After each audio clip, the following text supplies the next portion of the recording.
শৈলী দেখে ধারণা করা হয় মসজিদটি মুঘল আমলে নির্মিত। 500 বছরের পুরাতন হলেও প্রতিদিন এলাকাবাসী জামাতের সাথে নামাজ আদায় করেন এখানে। মসজিদটি অতি ছোট হওয়ায় একসাথে 13 থেকে 14 জনের বেশি জামাতের সঙ্গে নামাজ আদায় করতে পারে না। মসজিদের ভিতরে একটি মাত্র কাতার বলে স্থানীয়রা এই মসজিদের নাম দিয়েছে এক কাতারি মসজিদ। এলাকাবাসীর মতে ইট ও চুন সুরকি দিয়ে তৈরি হয়েছে এই প্রাচীন মসজিদ। এখনো দেয়ালে হাতুড়ি দিয়ে আঘাত করলে পাওয়া যায় মাছের কাঁটা ও ঝিনুক।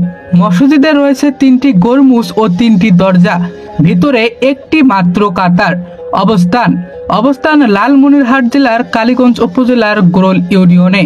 নামাজ আদায়ের পাশাপাশি অনেক দর্শনার্থী দেখতে আসেন এই মসজিদটি। তাই সংরক্ষণ করা গেলে আগামী প্রজন্মের কাছে এই প্রাচীন নির্মাণটি পরিচিত হবে বলে মনে করেন অনেক অভিজ্ঞ ব্যক্তিবর্গ।